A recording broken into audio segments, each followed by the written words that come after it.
வணக்கம். அன்பு, நீதி, பயம் இதெல்லாம் ரொம்ப பெரிய விஷயங்கள் இல்லையா? இத பத்தி ரொம்ப பழமையான ஒரு கதை நமக்கு என்ன சொல்லுதுன்னு பார்க்கலாமா? வாங்க, அந்த கதைக்குள்ளேயே நேரடியா போய் அதுல ஒளிஞ்சிருக்கிற ஆழமான அர்த்தங்களை தேடி பார்ப்போம். சரி, நாம இந்த விஷயத்தோட மையப்புள்ளியில இருந்தே ஆரம்பிக்கலாம். யோவானோட முதல் திருமுகம் ரொம்ப சிம்பிளா ஆனா ரொம்ப பவர்ஃபுல்லா சொல்லுது, கடவுள் அன்பாயிருக்கிறார். இது ஏதோ சாதாரணமான ஒரு வரி இல்ல. நாம அடுத்து பார்க்க போற எல்லா விஷயங்களுக்கும் இதுதான் ஃபவுண்டேஷன். இங்க அன்புங்கிறது வெறும் ஒரு ஃபீலிங் மட்டும் இல்ல, அதுக்கும் மேல. அதாவது நம்மளோட செயல்கள் மூலமா உயிர் பெறுகிற ஒரு ஆழமான கனெக்ஷன். நாம ஒருத்தர் மேல ஒருத்தர் அன்பு காட்டும்போது தான் அந்த தெய்வீக இணைப்பு நிஜமாகுதுன்னு இந்த வரிகள் சொல்லுது. ஓகே, கடவுள் அன்புங்கிறது ஒரு நல்ல ஐடியா தான். ஆனா இந்த கருத்து நம்ம நிஜ உலகத்துல எப்படி ஒரு மாற்றத்தை உண்டாக்குற சக்தியா மாறுது, அத பார்க்கலாம். இப்ப பாருங்க, இங்க ஒரு ரொம்ப முக்கியமான வித்தியாசத்தை சொல்றாங்க. கடவுளை தெரிஞ்சுக்கிறதுக்கு வழி அவரை பார்க்கறதுல இல்லையா, மத்தவங்கள நேசிக்கிறதுல தான் இருக்கான். யோசிச்சு பார்த்தா இது ஒரு பெரிய மைண்ட் ஷிஃப்ட் இல்லையா? சரி, இந்த அன்புங்கிற விஷயம் ஒரு தனிப்பட்ட குணமா மட்டும் இல்லாம ஒரு முழு சமுதாயத்தையே வழிநடத்துற ஒரு திட்டமா எப்படி மாறுதுன்னு பாப்போம். நம்மளோட 2வது சோர்ஸான திருப்பாடல் 72 ஒரு உலகத்தையே கற்பனை பண்ணி பாக்குது. அந்த உலகத்துல ஒரு தலைவனுக்கு உண்மையான மரியாதை எதுல இருக்குன்னா, ரொம்ப கஷ்டப்படுற மக்களுக்கு நீதி வழங்குறதுல தான் இருக்கான். சோ இங்க முக்கியமான பாயிண்ட் என்னன்னா, செயல்ல காட்டப்படுற அன்பு நேரடியா சமூக நீதியா மாறுது.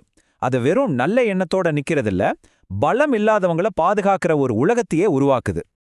இப்போ நாம பார்த்த இந்த ஐடியாஸ் எல்லாம் ஒரு பெரிய டெஸ்டுக்கு உள்ளாக போகுது. மார்க் நற்செய்தியில வர்ற ஒரு த்ரில்லிங்கான கதைக்குள்ள போகலாம். அந்த சீனை கொஞ்சம் கற்பனை பண்ணி பாருங்க. சீடர்கள் ஒரு சின்ன படகுல ராத்திரி நேரத்துல ஒரு ஏரியோட நடுவுல தனியா மாட்டிக்கிட்டாங்க. சுத்தி ஒரே இருட்டு, ஒரே கலக்கம். அவங்க உடம்பெல்லாம் சோர்ந்து போச்சு. காத்தோடையும் புயலோடையும் போராடிக்கிட்டு இருக்காங்க. அந்த புயல் மனுஷனோட கையாலாகத்தனத்தோட ஒரு சிம்பிள் மாதிரி இருக்கு. அந்த இருட்டான நேரத்துல லாஜிக்கே இல்லாத ஒரு விஷயத்த பாக்குறாங்க. அவங்களோட முதல் ரியாக்ஷன் நம்பிக்கை இல்ல, பயம். அவங்கள முழுசா அந்த பயம் ஆட்கொள்ளுது. இந்த நேரத்துல தான் அந்த புயலோட நடுவுல கதையோட கிளைமேக்ஸே நடக்குது. நாம முதல்ல பார்த்த அந்த வரியை ஞாபகப்படுத்தி பார்க்கலாம். முழுமையான அன்பு பயத்தை ஓட ஓட விரட்டிடும். இப்ப பாருங்க, இயேசு நேரடியா அவங்க பயத்துக்குள்ள பேசுறாரு. அவர் புயலை அடக்கல, சீடர்களை பார்க்கறாரு. அவங்க பயத்துக்கு மருந்தா தண்ணியை காட்டுறாரு. இதுதான் நம்ம முன்னாடி பார்த்த அந்த தியரியோட பிராக்டிக்கல் டெமோ. அவர் படகுல ஏறின அடுத்த செகண்டே வெளியே இருந்த அந்த புயல், அந்த குழப்பம் எல்லாம் அப்படியே நின்னுடுச்சு.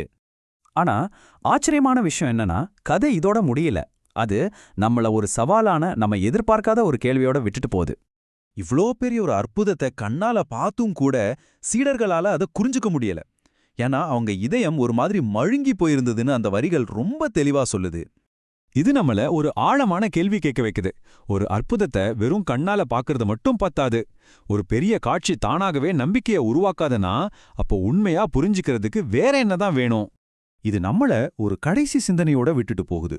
நமக்கே உரிய புயல்கள் நிறைஞ்ச இந்த உலகத்துல ஒரு ஆழமான புரிதலுக்கு போக விடாம நம்ம இதயங்களை எது இறுக்கமா புடிச்சுக்கிட்டு இருக்கு? யோசிக்க வேண்டிய விஷயம் இல்லையா?